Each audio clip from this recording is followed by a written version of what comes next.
നാമത്തിന് മഹത്വം ഉണ്ടാകട്ടെ. പന്തളം അപ്പോസ്തോലിക് മിനിസ്ട്രി മീഡിയയുടെ വചനധ്യാനത്തിലേക്ക്, ഡെയിലി മന്നായിലേക്ക് ക്രിസ്തുയേശുവിൻ്റെ ധന്യനാമത്തിൽ ഏവർക്കും സ്വാഗതം. ദൈവനാമത്തിന് മഹത്വം ഉണ്ടാകട്ടെ.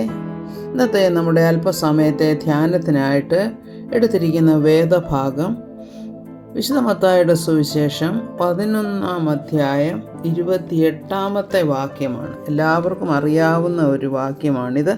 അധ്വാനിക്കുന്നവരും ഭാരം ചുമക്കുന്നവരുമായുള്ളവരെ എല്ലാവരും എൻ്റെ അടുക്കൽ വരുവീൻ, ഞാൻ നിങ്ങളെ ആശ്വസിപ്പിക്കും.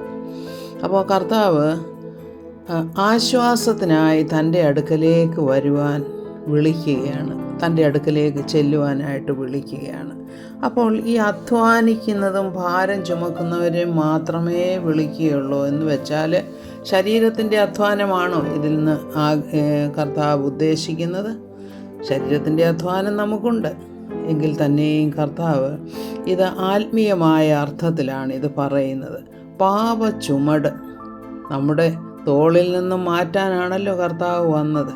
അപ്പം പാപമില്ലാത്തവൻ നമുക്ക് വേണ്ടി പാപമായി തീർന്നു, അല്ലേ? അപ്പോൾ കർത്താവ് വന്നതിൻ്റെ പ്രധാന ഉദ്ദേശം തന്നെ ഈ പാപഭാരം നമ്മളിൽ നിന്നും മാറ്റിയിട്ട് കർത്താവ് സ്വയം പാപമായി തീർന്ന് നമുക്ക് വേണ്ടി കാൽവറിയിൽ യാഗമാകാനായിട്ടാണ് വന്നത്. അപ്പോൾ നാം ഓർക്കണം, ഇത് ശാരീരികമായ അധ്വാനത്തെ അല്ല, അതിനെക്കുറിച്ചല്ല കർത്താവ് പറയുന്നത്. എന്നാൽ ശരീരത്തിൻ്റെ അധ്വാനത്തിനും കർത്താവിൻ്റെ അടുത്ത് തന്നെയാണ് നമ്മൾ ചെല്ലേണ്ടത്. അപ്പോൾ കർത്താവ് എന്താ പറയുന്നത്? മുന്നമേ അവൻ്റെ രാജ്യവും നീതിയും അന്വേഷിപ്പീൻ.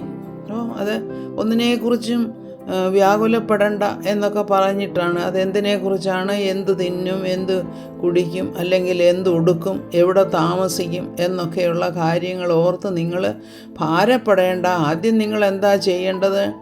കർത്താവിൻ്റെ രാജ്യം അന്വേഷിപ്പീൻ, ഇതോടുകൂടെയാണ് സകലതും നിങ്ങൾക്ക് കിട്ടുന്നതെന്ന് പറയുന്നത്. അപ്പം ഈ പറയുന്നതിൻ്റെ അർത്ഥം പ്രധാനമായും ആത്മീയമായ അർത്ഥത്തിലാണ് ഈ പറയുന്നത്. എന്തുകൊണ്ടാണ് പാപം ഒരു ഭാരമായി തീർന്നത്? കാരണം പാപത്തോടുകൂടെ നമുക്ക് കർത്താവിൻ്റെ ആ സന്നിധിയിൽ അടുത്ത് ചെല്ലുവാൻ സാധ്യമല്ല. അപ്പോൾ പാപത്തിൻ്റെ ഭാരം എടുത്ത് മാറണം. കാരണം പാപം ചെയ്യുന്ന ദേഹി മരിക്കും. അപ്പോൾ ആ പാപത്തിൻ്റെ ഫലമായിട്ടുള്ള മരണത്തിൽ നിന്നും മനുഷ്യരെ വിടുവിക്കാനാണല്ലോ കർത്താവ് വന്നത് തന്നെ. അപ്പോൾ അതിൻ്റെ ഈ പാപത്തിൻ്റെ ഭാരത്തിനെക്കുറിച്ചാണ് കർത്താവ് ഇവിടെ പറയുന്നത്. അധ്വാനിക്കുന്നവരും. അപ്പോൾ എന്തിലാണ് ഈ അധ്വാനമുള്ളത്? ഈ പാപം എങ്ങനെ നീക്കിക്കളയുമെന്നുദ്ദേശിച്ച് നമ്മൾ നിയമപരമായ കാര്യങ്ങളിൽ, അതായത് ലീഗലിസം, അതായത് നിയമസിദ്ധാന്തങ്ങൾ, പിന്നെ പ്രത്യേകിച്ചും പരീശന്മാർ അന്നത്തെ കാലത്ത് കർത്താവിൻ്റെ ശുശ്രൂഷ സമയത്ത് ഇവിടെ പരീശന്മാരും ശാസ്ത്രികളും ഒക്കെ ധാരാളം ഉണ്ടായിരുന്നു. അവരെന്താ ചെയ്തുകൊണ്ടെന്ന് അവരെക്കുറിച്ച് കർത്താവ് എന്താ പറയുന്നത്? വിശുദ്ധ മത്തായിയുടെ സുവിശേഷം 23:4 പറയുന്നു, അവർ ഘനമുള്ള ചുമടുകളെ കെട്ടി മനുഷ്യരുടെ തോളിൽ വയ്ക്കുന്നു, ഒരു വിരൽ കൊണ്ട് പോലും അവയെ തൊടുവാൻ അവർക്ക് മനസ്സില്ല. കാരണം കർത്താവ് ആ നിയമം കൊടുത്തത്, സീനായി മലയിൽ വെച്ച് നിയമം കൊടുത്തു. ഈ നിയമം പാലിച്ചാൽ നിങ്ങൾ ഇതിനാൽ ജീവിക്കുമെന്ന് കർത്താവ് പറഞ്ഞു. അപ്പോൾ കർത്താവ് ഉദ്ദേശിച്ചത് എന്താണെന്ന് വെച്ചാൽ പാപമില്ലാതെ മനുഷ്യൻ ജീവിക്കണം. അപ്പം പാപം ചെയ്യുമ്പോൾ ആ ഓരോ പാപത്തിനും തക്കതായ ശിക്ഷ അന്നുണ്ടായിരുന്നു.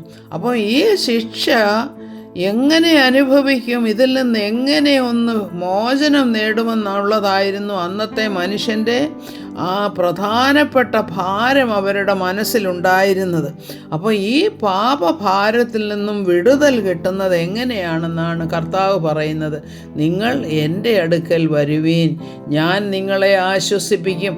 കർത്താവിൻ്റെ ലാവണ്യ വാക്കുകൾ നമുക്ക് അന്നത്തെ ജനത്തിനും ഇന്നും നമുക്ക് ആശ്വാസം തരുന്നു. പ്രത്യേകിച്ചും അന്നത്തെ ജനത്തിന് പാപത്തിൽ നിന്നും മോചനം ലഭിക്കാനായിട്ട് ആദ്യം തന്നെ എന്തോ പറയുന്നത്?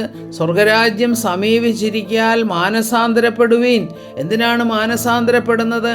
സ്വർഗരാജ്യത്തിൽ നിങ്ങൾക്ക് അവകാശം ലഭിക്കണമെങ്കിൽ നിങ്ങൾ നിങ്ങളുടെ പാപത്തെ മാറ്റിക്കളയണം.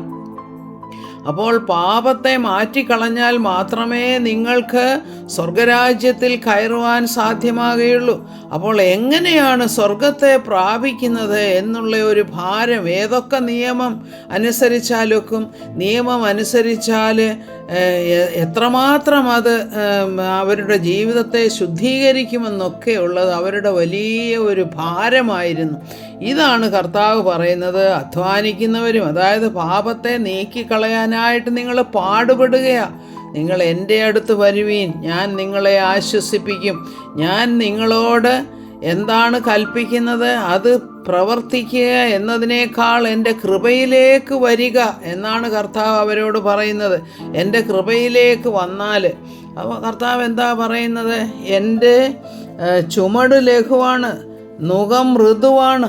അപ്പം ഈ നുകമെന്ന് വെച്ചാൽ എന്താണ്? കർത്താവിൻ്റെ നിയന്ത്രണത്തിന് കീഴിൽ വരിക എന്നുള്ളതാണ്. അതുകൊണ്ടാണ് സങ്കീർത്തനത്തിലും പറയുന്നത്, അതായത് നിൻ്റെ ഭാരമെല്ലാം യഹോവയുടെ മേൽ വെച്ചുകൊള്ളുക. കാരണം ആ നിയമമുണ്ടായിരുന്ന സമയത്തും കൃപ കർത്താവ് അനുവദിച്ചിരുന്നു. കർത്താവിൻ്റെ അടുത്ത് കൃപയ്ക്കായി ചെല്ലുന്നവരെയൊക്കെയും കർത്താവ് ആശ്വസിപ്പിക്കും.